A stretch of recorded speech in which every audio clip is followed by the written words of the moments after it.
बच्चों, आज हम पढ़ने जा रहे हैं चैप्टर नंबर 17 विचित्र राजा।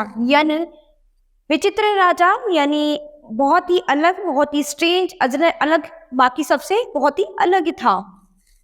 अनुज, विनय और राहुल अपने दादाजी से कहानी सुनाने की जिद करने लगे।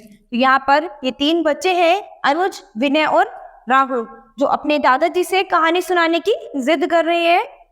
शुरुआत में तो दादाजी ने कुछ आनाकानी की, किंतु बच्चों का हट देखकर वे कहानी सुनाने को राजी हो गए। उन्होंने कहानी सुनानी शुरू की। यानी शुरुआत में तो जो उनके दादाजी जो थे वो मना करने लगे, टाल मटोल करने लगे कि, लेकिन उसके बाद बच्चों की जिद को देखकर उन्होंने उनको कहानी सुनाने के लिए राजी हो गए। तो उन्होंने कहानी सुनानी शुरू की है। यहाँ पर बहुत समय पहले की बात है। एक राजा बहुत ही विचित्र था, एक राजा बहुत ही अलग था बाकी सबसे। वह अपने सभी काम उल्टे किया करता था। यानी वो किस तरह से विचित्र था ये जानते हैं। वो अपने सभी काम जो था वो उल्टे करता था, कोई भी सीधा काम नहीं करता था। वह रात में जागता और दिन में सोता था। यानी वो सब क्या करते हैं, रात को तो सोते हैं और दिन में जागते हैं, लेकिन वो क्या करता था, रात में जागता था और दिन में सोता था। वह उधर चलता था जिधर उसकी पीठ होती थी। उसके राज्य के हाथी घोड़े भी उल्टे चला करते थे। यानी वो राजा उधर चलता था जहां उसकी पीठ होती थी, और उसके राज्य के जो हाथी घोड़े थे वे भी सब उल्टे ही चलते थे। उल्टे चलने के कारण तो वह रोज रोज टकराता भी होगा। विनय ने पूछा। अब विनय क्या पूछता है कि अगर वो इस तरह से उल्टा चलता था तो वो कभी ना कभी तो टकराता भी होगा किसी न किसी से। तो दादाजी बोले, अब ऐसे काम करेगा तो टकराएगा भी। वह रोज टकराता और चोट खाता था। अब दादाजी बोलते हैं कि अगर इस तरह से काम करेगा तो टकराएगा ही जरूर। तो वो रोज कहीं ना कहीं टकराता था और चोट खाता था। वह गर्मी में लिहाफ ओढ़ता, ऊनी कपड़े पहनता और गरम गरम पानी से नहाता था। वो क्या करता था, गर्मी में रजाई लेकर सोता था और ऊनी कपड़े पहनता था, गरम गरम पानी से नहाता था।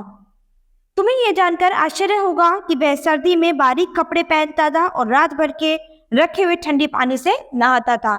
और सर्दियों में वो बिल्कुल ठीक इसके विपरीत करता था। यानी बिल्कुल बारीक कपड़े पहनता था और रात के रखे हुए ठंडे पानी से नहाता था। तब तो दादाजी लोग उस पर खूब हंसते होंगे, राहुल ने पूछा। अब राहुल पूछता है कि उसकी इस तरह की हरकतें देखकर लोग उस पर बहुत हंसते होंगे, उसकी बहुत मजाक बनाते होंगे। तो दादाजी बोलते हैं, कोई भी उस पर हंसता नहीं था। राजा की तरह उसकी प्रजा भी ऐसे ही उल्टे काम करती थी। तो दादाजी बोलते हैं कि कोई भी उस पर नहीं हंसता था, क्योंकि जिस तरह से वो राजा उल्टे काम करता था, इसी तरह से उसकी प्रजा भी जो थी वो सभी काम उल्टे करती थी। क्योंकि राजा जो था जैसे काम करता था तो प्रजा भी राजा का ही अनुसरण करके वही काम करती थी। वह राजा पूरी तरह आलसी था। वो राजा जो था बहुत ही ज्यादा आलसी था। उसे आलसी लोग बहुत पसंद थे। उसकी बेटी जब बड़ी हुई तो उसने निश्चय किया कि मैं संसार के सबसे बड़े आलसी व्यक्ति के साथ अपनी लड़की की शादी करवाऊंगा। यानी उसकी जो लड़की थी वो भी बहुत ज्यादा आलसी थी। जैसा कि राजा खुद थे बहुत ज्यादा आलसी थे और वो आलसी लोगों को ही पसंद करते थे। तो जब उनकी लड़की बड़ी हुई तो उन्होंने सोचा कि वो अपनी लड़की का विवाह किसी ऐसे लड़के से कराएंगे जो संसार में सबसे ज्यादा आलसी होगा। विनय बोला, दादाजी इसका मतलब तो यह हुआ कि वह राजा आलसी के साथ साथ मूर्ख भी था। तो अब विनय बोलने लगा कि ऐसा लगता है कि वो राजा आलसी होने के साथ साथ मूर्ख भी था। हाँ बेटा, तुम बिल्कुल ठीक कहते हो। तुम जानते हो कि उस मूर्ख राजा ने आगे क्या किया, दादाजी ने पूछा। तो उसके दादाजी बोलते हैं, हाँ बेटा बिल्कुल ठीक कह रहे हो तुम। तो क्या तुम जानते हो उस मूर्ख राजा ने आगे चलकर क्या किया? तो अब दादाजी ने उन बच्चों से पूछा। नहीं, बताइए ना, बच्चों ने ठिठुरते हुए आग्रह किया। तो दादाजी बोलते हैं, राजा ने सबसे आलसी वर ढूंढने के लिए चारों दिशाओं में दूतों को भेजा। तो यानी बच्चे पूछते हैं कि हाँ बिल्कुल ठीक है, बताइए। तो दादाजी बोलते हैं कि राजा ने अपने दूतों को सबसे आलसी वर ढूंढने के लिए जगह जगह पर भेज दिया। इसके अलावा उसने 5वें आदमी को विशेष दूत बनाकर भेजा। 1 वर्ष बाद पूर्व दिशा से पहला दूत लौटा। यानी इसके अलावा उसने क्या किया, जो 5वां आदमी था उसको एक विशेष दूत बनाकर भेज दिया। 1 वर्ष बाद पूर्व दिशा से पहला दूत लौटकर वापस आया। वह राजा को प्रणाम करके बोला, महाराज मैंने सबसे आलसी राजकुमार को ढूंढ लिया है। तो यानी जब वो आया उनका दूत, तो वो राजा को प्रणाम करते हुए बोलता है कि महाराज मैंने सबसे आलसी जीव ढूंढ लिया है। एक राजकुमार एक गड्ढे के किनारे लेटा हुआ है, उसका एक पैर कीचड़ में पड़ा है और दूसरा जमीन पर। तो वो कहता है कि एक राजकुमार है जो एक गड्ढे के किनारे लेटा हुआ है और उसका एक पैर जो था वो कीचड़ में पड़ा हुआ है और दूसरा पैर जमीन पर। पूछने पर पता चला कि वह आलस के कारण अपना पैर कीचड़ से बाहर नहीं निकाल पाता। वह 6 महीने से इसी हालत में पड़ा है। जब उसने कुछ लोगों से पूछा तो पूछने के बाद उसे ये पता चला कि वो आलस के कारण अपना पैर उस कीचड़ में से नहीं निकाल पाता। उसे इतना आलस था कि 6 महीने से वो वहीं पर उसी अवस्था में पड़ा हुआ था। दूत की बात सुनकर राजा ने कहा, वाह ये तो सचमुच आलसी राजकुमार है। मंत्री जी आप फौरन उसका नाम और पता लिख लीजिए। अब दूत की बातें सुनकर राजा ने कहा कि वाह ये तो सचमुच बहुत ही आलसी मनुष्य है। तो मंत्री जी आप फौरन उसका नाम और पता लिख लीजिए। तभी दक्षिण दिशा में गया हुआ दूसरा दूत लौट आया। दूत ने राजा को बताया, महाराज आपकी कहे अनुसार मैंने दक्षिण दिशा में सबसे आलसी राजकुमार को ढूंढ लिया है। अब जो दक्षिण दिशा में इनका दूसरा दूत गया हुआ था वो भी वापस लौट कर आया। उसने बताया कि महाराज मैंने दक्षिण दिशा में सबसे आलसी राजकुमार को ढूंढ लिया है। उसने 25 सालों से हजामत नहीं बनवाई है। यानी वो ऐसा व्यक्ति है जिसने 25 सालों से हजामत ही नहीं बनवाई है, यानी शेविंग भी नहीं बनवाई है। उसकी दाढ़ी मूछे दोनों बढ़कर महल से बाहर नगरी में दूर दूर तक फैल गई हैं। यानी उसकी दाढ़ी मूछे इतनी बढ़ गई हैं कि वो बढ़ते बढ़ते महल से बाहर तक पूरे नगर में फैल गई हैं। वे इतनी घनी है कि नगर के लोगों को अक्सर बादल छाने का भ्रम हो जाता है। यानी उसकी जो दाढ़ी मूछे हैं वो इतनी फैल गई है नगर में, और वो इतनी घनी थी कि लोगों को कभी कभी नगर के लोगों को भ्रम हो जाता था कि बादल छा गए हैं। राजा ने पूछा, वह कभी अपनी दाढ़ी खुजलाता तो नहीं? तो दूत बोला, महाराज वह कभी कभी अवश्य खुजलाता है, लेकिन इसके अलावा वह कोई और काम नहीं करता। तो अभी राजा से पूछते हैं क्या वो कभी अपनी दाढ़ी खुजलाता नहीं है? तो दूत बोलते हैं, महाराज कि वो कभी कभी अवश्य खुजलाता है, लेकिन इसके अलावा कोई और काम नहीं करता हूँ। राजा बोला, इसका मतलब वह पूरा आलसी नहीं, फिर भी उस राजकुमार का नाम और पता लिख लीजिए। यानी राजा बोलता है इसका मतलब वो पूरी तरह से आलसी नहीं है, फिर भी आप उस राजकुमार का नाम लिख लीजिए। कुछ समय बाद पश्चिम दिशा से तीसरा दूत भी आ गया। उसने राजा को प्रणाम कर कहा, महाराज ऐसे आलसी को आपने कभी नहीं देखा होगा। अब कुछ समय बाद पश्चिम दिशा में जो तीसरा दूत था वो भी लौट कर आ गया। उसने महाराज को प्रणाम कहा और कहा कि महाराज इतना आलसी मनुष्य आपने कभी कोई नहीं देखा होगा। वह 20 सालों से एक ही जगह पर बैठा हुआ है, वहां से तनिक भी नहीं हिलता। यानी ये जो व्यक्ति है ये 20 सालों से एक ही जगह पर बैठा हुआ है और वहां से कभी भी हिलता नहीं है, यानी वहीं पर बैठा रहता है, बस बैठे बैठे सलाह देता रहता है। एक बार उसके घर में आग लग गई, तब भी वह अपने स्थान से हिला नहीं। उसकी दाढ़ी मूंछ कपड़े और शरीर जल गए, फिर भी वह टस से मस नहीं हुआ। अत्यधिक हालत में उसे दूसरे लोगों ने ही आग से बाहर निकाला।